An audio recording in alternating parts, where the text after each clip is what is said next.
చెప్పమ్మా. పెళ్లి మండపానికి నేను వెళ్ళలేదు. నాకు వెళ్ళాలని అనిపించలేదమ్మా. దగ్గరుండి పెళ్లి చేసి నా కొడుక్కి అన్యాయం చెయ్యలేను. అందుకేనమ్మా నేను వెళ్ళలేకపోతున్నాను. కనీసం ఆ బిడ్డైనా క్షేమంగా ఉండాలి కదా. అదే నేను ఆ దేవుణ్ణి కోరుకుంటున్నాను.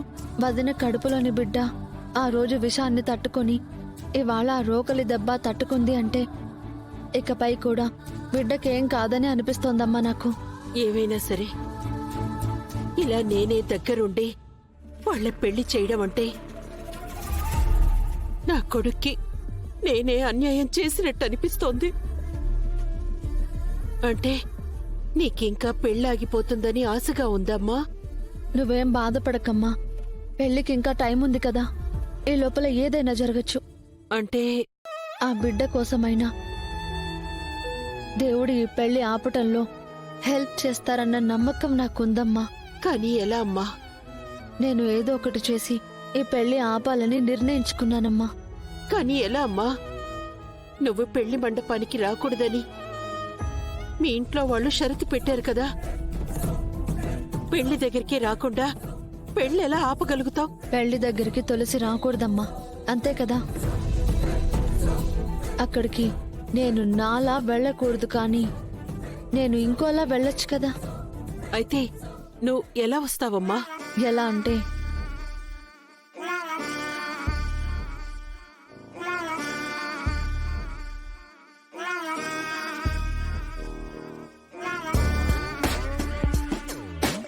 బావుందమ్మా.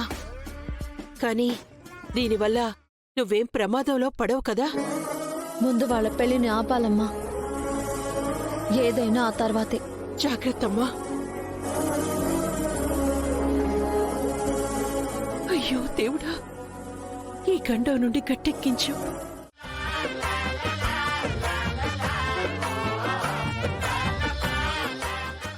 రండి రండి. అన్నయ్య కొంచెం పక్కకి జరగవా? వదిన నువ్వు కూడా రండి.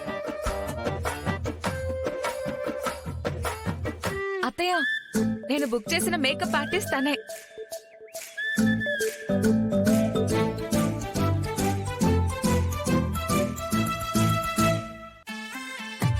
ఇంతకీ ఇతనెవరు? తను నా అసిస్టెంట్, పేరు రిషి. ఇంత చిన్న పిల్లోని అసిస్టెంట్ గా పెట్టుకున్నావేంటమ్మా? అసలే మాది పొలిటీషియన్ ఫ్యామిలీ. ప్రతిపక్షం వాళ్ళు చూస్తే చైల్డ్ లేబర్ తోని పనులు చేయిస్తున్నానని చెప్పేసి నా మీద లేనిపోని ప్రచారం చేస్తారు. అయ్యో అంకుల్, ఇతను masters of cosmetology from London university.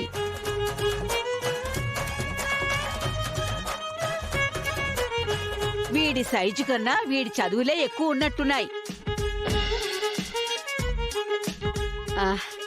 సరే సరే, త్వరగా వెళ్లి పెళ్లి కూతుర్ని రెడీ చేయి.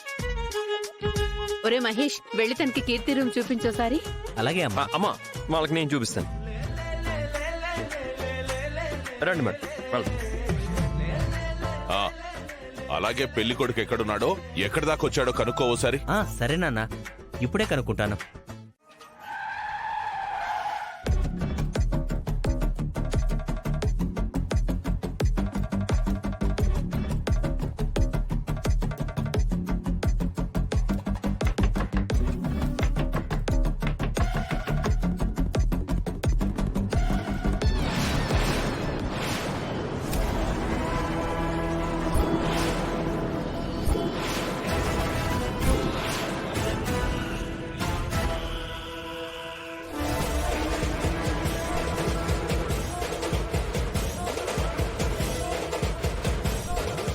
జానుగారు, జానుగారు.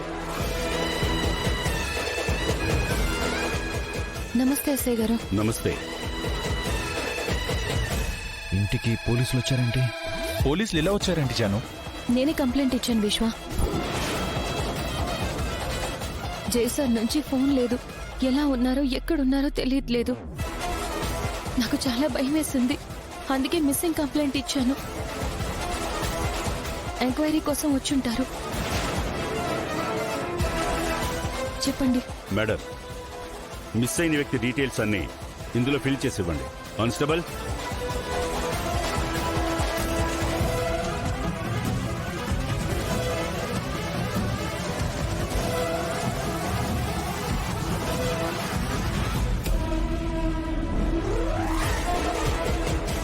కరెక్ట్గా ఏ రోజు ఏ టైంకి ఆయన ఇంట్లోంచి వెళ్ళిపోయారు మేడం? మొన్న ఫ్రైడే రోజు సార్. ఇంపార్టెంట్ పని ఉందని వెళ్ళారు. ఆ తర్వాత అవునా?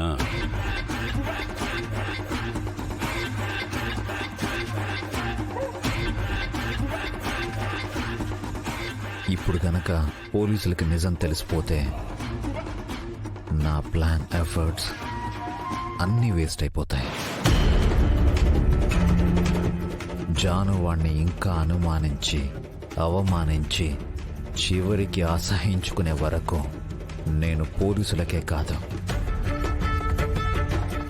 ఎవ్వరికీ దొరకను.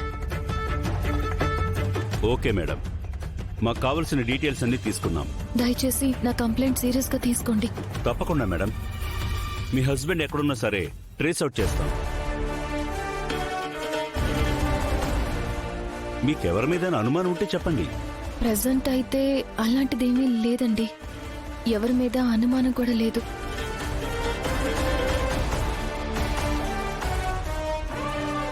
జై విషయంలో నేను ఎలాంటి తప్పు చేయలేదు. అది నేను ప్రూవ్ చేసుకునేంత వరకు జానుకి నిజం తెలియకూడదు. మీ హస్బెండ్కి ఇంకో మొబైల్ కానీ 2 నెంబర్ కానీ ఏమన్నా ఉందా? లేదు సార్, ఒకటే మొబైల్ ఒకటే నెంబర్ ఉంది.